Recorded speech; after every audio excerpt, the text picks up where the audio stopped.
नमस्कार दोस्तों, आप देख रहे हैं top 3 breaking Bollywood news of the day. यानी आज की वो 3 बड़ी खबरें जो सोशल मीडिया पर काफ़ी सुर्खियों में हैं।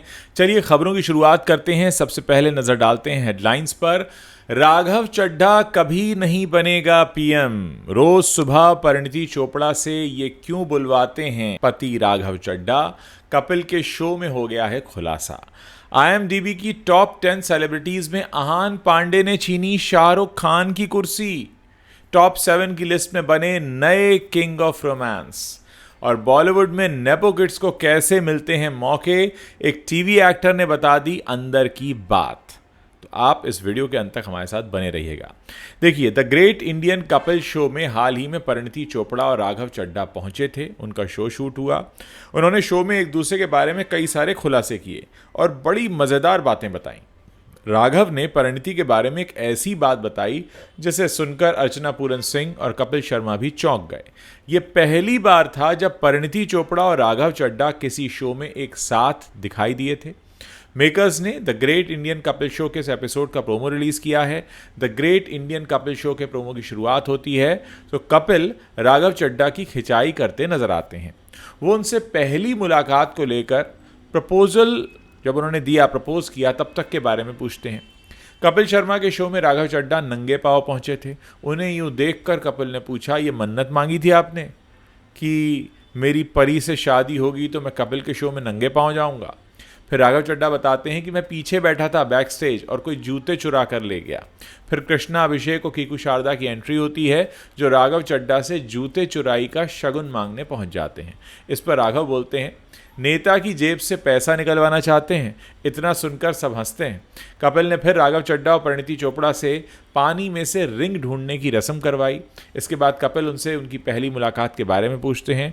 तभी राघव चड्ढा परिणीति चोपड़ा के बारे में खुलासा करते हैं और बताते हैं कि परिणीति जो भी बोलती है उसका उल्टा होता है। राघव बताते हैं कि लंदन में पहली बार जब हम मिले थे, उस मीटिंग के बाद इसने अपना लैपटॉप खोला और सबसे पहले चेक किया कि राघव चड्ढा हाइट। कपिल शर्मा ने पूछा, इलेक्शन जीतना ज़्यादा मुश्किल है या बीवी का दिल जीतना? तो राघव बोले, इलेक्शन 5 साल में एक बार जीतना पड़ता है, बीवी का दिल हर घंटे जीतना पड़ता है। इसके बाद जैसे ही नवजोत सिंह सिद्धू ने कहा कि पॉलिटिक्स सौतन होती है तो परिणीति ने कहा, आपने मुझे ये पहले क्यों नहीं बताया, गूगल में ये सब नहीं निकला।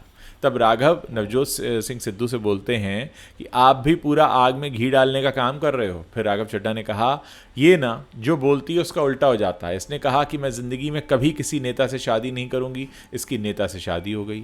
अब मैं इसे रोज़ाना सुबह उठकर बोलता हूँ कि तू ये बोल कि राघव चड्ढा कभी भी भारत का प्रधानमंत्री नहीं बनेगा। ये सुनकर अर्चना, नवजोत सिंह सिद्धू और कपिल शर्मा ज़ोर ज़ोर से हंसने लगते हैं। बॉलीवुड की 7 सबसे रोमांटिक फिल्मों की लिस्ट में इस समय फिल्म सैयारा ने पहली पोजीशन हासिल कर ली है।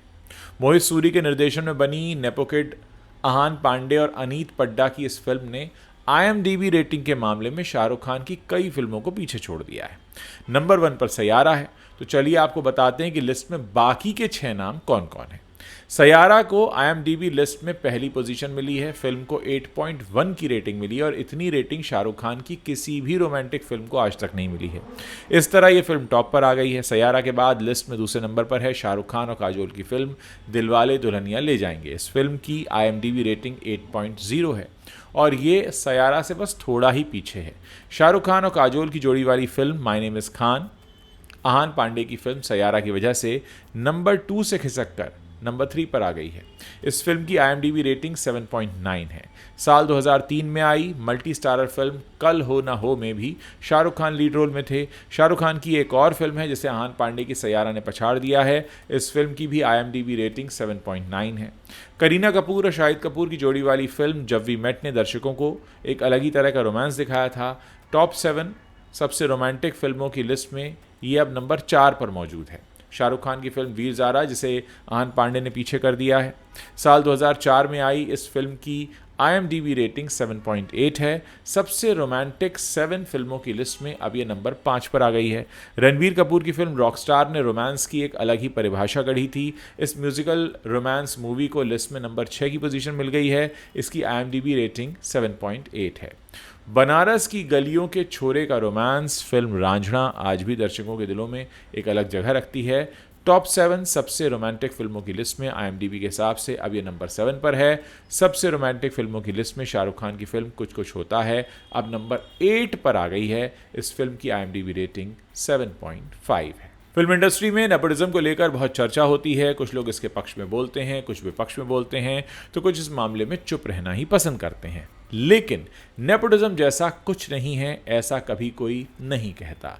जाहिर सी बात है, जब आप किसी फिल्मी घराने से होते हैं तो शुरुआत से ही आप ऐसे लोगों के बीच होते हैं जिनका सीधा ताल्लुक फिल्मों से होता है। बस इसी बात के आधार पर नेपोटिज्म की चर्चा को हवा मिलती है। लेकिन क्या सच में होता है कि केवल कनेक्शन की वजह से काम मिल जाता है? इस बारे में टीवी एक्टर आयुष मेहरा ने खुलकर अपनी राय रखी है। जब आयुष से पूछा गया कि वो एक आउटसाइडर हैं, उन्हें क्या लगता है कि एक इनसाइडर के सामने वो कहाँ पीछे रह जाते हैं, तो आयुष ने कहा कि इनसाइडर के पास जानकारी तक की पहुंच है। उन्हें सही समय पर सही जानकारी मिल जाती है, इन्फॉर्मेशन मिल जाती है, उन्हें पता लग जाता है कि कब कहाँ किस फिल्म की कास्टिंग हो रही है।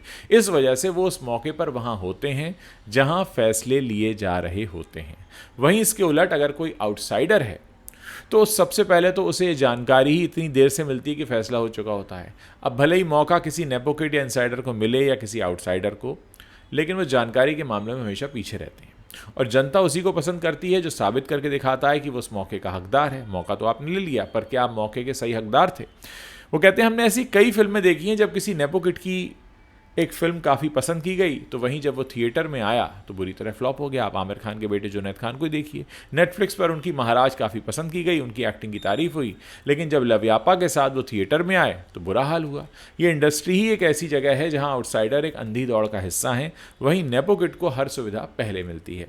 तो कुल मिलाकर उनका ये कहना है कि नेपो किड होने की वजह से आपको मौका, सुविधा, जानकारी, प्रायोरिटी, बिना पहचान के एंट्री, ये तमाम चीज़ें मिल तो जाती हैं, लेकिन जब आप परफॉर्म करते हैं तो आपको सही मायने में परफॉर्म करना पड़ता है। थिएटर में बैठी जनता इस बात के लिए ताली कभी नहीं बजाती कि ये फलां का बेटा है या भांजा या भतीजा है, रिश्तेदार है। वो ताली जब बजाती है तो आपकी परफॉर्मेंस के लिए ही बजाती है और आपको अपनी परफॉर्मेंस करके ही दिखानी होती है। ऑडियंस के चेहरे पर मुस्कुराहट या उनके दोनों हाथों को एक दूसरे से मिलने के लिए मजबूर करना, ये आपका सिर्फ टैलेंट कर सकता है। तो किसी हद तक नेपोटिज्म काम आता है, लॉन्च करने तक काम आता है, लेकिन पब्लिक का एक्सेप्टेंस तब आता है जब आप वाकई वहाँ पर परफॉर्म कर पाते हैं। कुल मिलाकर मामला ये है।